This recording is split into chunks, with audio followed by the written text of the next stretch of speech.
March 1969. Back at the church, the best man draped the groom's shoulders, passed a flask of 100 proof. A mother fondled her fake pearls, walked the aisles in search of a soloist to replace the cousin who canceled an hour earlier. Will you sing His Eye on the Sparrow or Amazing Grace? She asked each guest. Across town on Hanover Street, a young woman in a taffeta and lace gown huddled on the cold tile of a YWCA bathroom stall. She heard the lobby phone ring incessantly. The receptionist trumpeted her name over the intercom. She balled up wads of Angel Soft and blotted the Revlon fleeing her lash.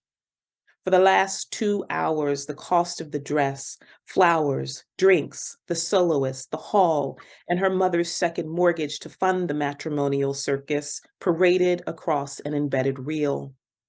Thoughts of a fatherless baby pushed her to decision. That inevitable bride called a yellow taxi to deliver her to fate. Outside, a homeless prophet touched her shoulder while she waited, reassured. It's better for the baby girl, honey.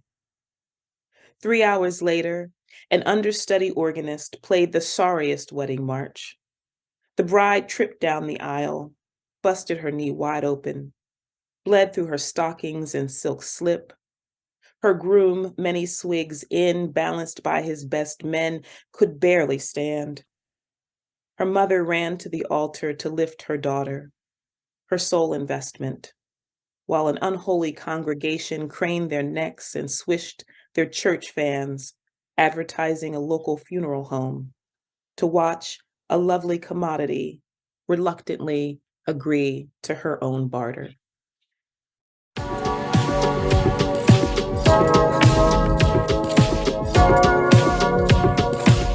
Hi, welcome to Brown Girl Book Lover. I'm Leslie Murray. Today we have Airea D. Matthews, who is Philadelphia's current poet laureate.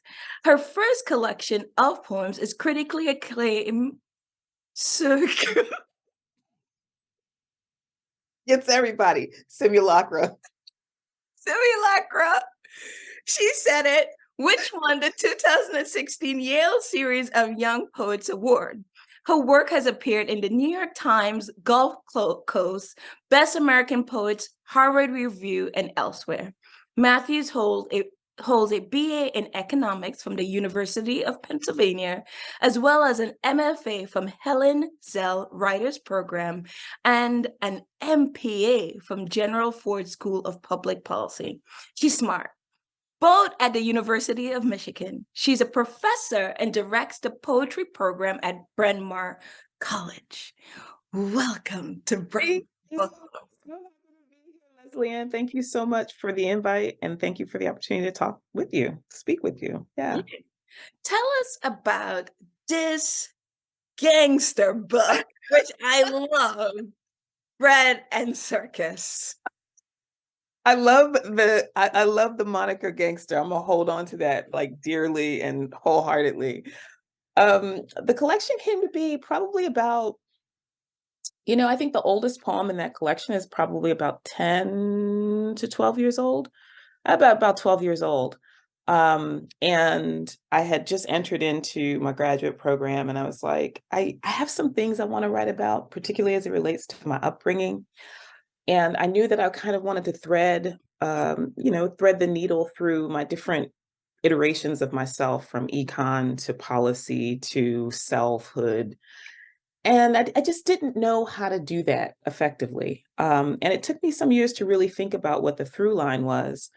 But I think the through line really is self-interest. And so it's a book about how my lived experience, kind of betrays the idea that self-interest is the best way for a society to flourish. One of the reasons this book is so good, and it should be like on your nightstand forever, is that because you have all these intersectionalities in terms of like because you are indisciplinary, like right, and you living all these intersectionality as a Black woman, all these things, it just makes it like you're making this personal experience like mapping the whole world, almost mapping all our lives in the US. Absolutely. And really thinking about what it is to have the experience of a Black woman, but not be monolithic, right? Because it's so easy to cast us into some easy category where we are this way, we are strong, or we are aggressive, or whatever stereotype that people want to cast us. But the reality is, there's so many other things that make up who we actually are.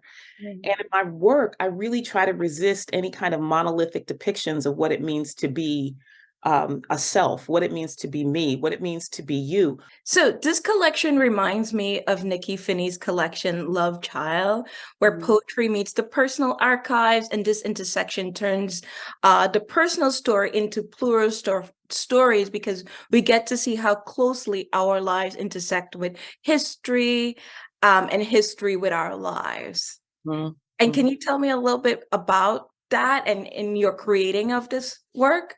Absolutely. It's interesting. So that collection, Nikki's collection, the Hotbed of Occasional Poems, Love Child, was something that helped me to model how I wanted to think about a life. So you Mm, think about a life through its many different stages, and there are these occasional hotbeds that you touch, whether it's a historical hotbed, something happened on this date, or whether it's an emotional hotbed where you remember a feeling, where you remember certain characteristics of other people who have crossed your path. And I wanted to think about a life, not just internally, but from the external factors that mark that life. Every book that I will ever write will always start as a question. mm, And the question here was, does self-interest fail? I'm mm, sorry. And the answer for me was yes. mhm, And we live in a country where people are very self-interested, where it's always about how I look, or what do people think of me. It's the external validation that seems to override the internal um, valuation. mhm. And I'm interested in and I'm not judging that. I'm just kind of interested in investigating it. I'm interested in interrogating it and applying a little bit of pressure maybe on the little right-hand side corner of that thought through the poem. Absolutely. You know, one poem I was thinking about when you were talking about putting pressure and no judgment, and this is how I feel with your entire collection. It's like you're just looking at these ideas and putting a little pressure for us to think deeply through them. Is the ancestors school a basic best? Yes, they Can you do. read that for us? I will happily read that. The ancestors school a basic bitch. We're saying we're exhausted by you, coveting the smallest sliver of attention just so you might feel requisite a little while longer, a little more desirable to nobodies. Bodies don't even matter. Do you listen to the signs we send? Beetles in the crux of storm, stray pussies who meow you home, June bed defiled by mice, and you fancy yourself a goddess for no earthly reason. Think of how fiercely Persephone unyoked March from May. Recall, Anana had enough sense to visit hell and not reminisce the landscape. I, I was like, damn, girl. Don't need to reminisce that landscape. It's gonna look the same every time. Well, I was like, "Oh, okay." When I was reading this on the train, I was like, "Wait, what? What's going on?" Like, it's so biting and so fierce and such a needed like push for us to think about these things. Mhm. You Absolutely. know, when you were reading and when I was reading, I was thinking about Toni Morrison always says that, don't worry about them. Don't worry about fixing them. Worry about like Because every time they say something, you're going to have to like say something else to be like, no, we're not like this. Worry about yourself and your people. Exactly, exactly. Because at the end of the day, it's all a huge distraction. If you are constantly making argument for who you are to someone else who doesn't understand your experience, then you're wasting your actual time. You're distracting yourself from the larger work, which is actually trying to integrate, process, and understand your experiences rather than trying to explain your experiences all the time. You know, one time I was in, I used to write poems. And one time someone told me like my poems were like really direct, and they're like, no, this is not poetry. Poetry is about subtlety. And I'm like, oh, I wish I can show you this book right now. We used to have an argument back in the day in grad school, and it was about um oh, what is that word that I'm looking for? Oh, begins with an R and it's completely escaping me. Ah, I can't remember it completely, but it was about whether or not it's important to be subtle or direct. Mm, And my thing about subtlety sometimes is that um, subtlety often is disguised as cowardly. mm, And how can you still be fierce in artistry while being subtle in a different way, right? So I'm not outwardly addressing that to anyone in particular, but think here it is, restraint. It yeah. was the idea of restraint versus moving forward directly. Mm. And so one of the things that I don't want to be in my work is avoidant or passive. I want to be direct. What is poetry to you? Mm. For me, poetry is a space of possibility where if you think about yourself diving onto a page and skidding across the surface of it, like what's possible. So it's the dive and the skid. Poetry is both music. Poetry is the lyric. Poetry is the narrative. Poetry is the visual. Poetry is the feeling. Poetry is the thought. Poetry is the doing. Poetry is the not doing. This is a master class. Oh, My God. talking. I don't even know what I'm saying most of the time. I'm gonna be like, yeah. I'm just rattling on. Wow, I should be paying for this.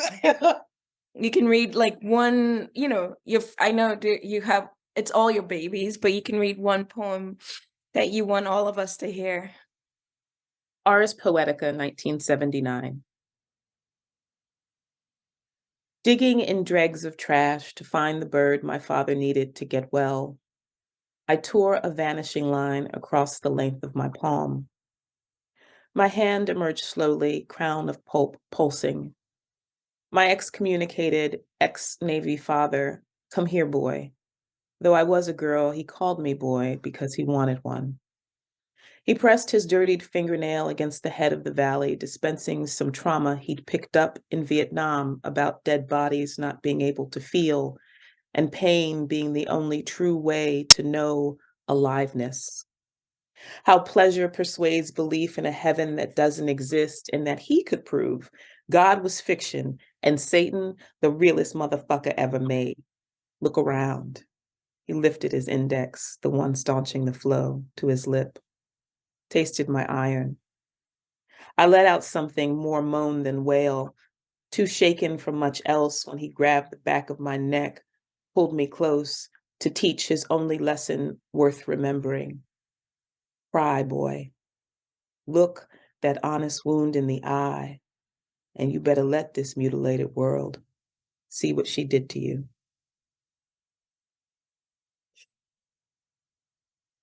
Witness. We witness.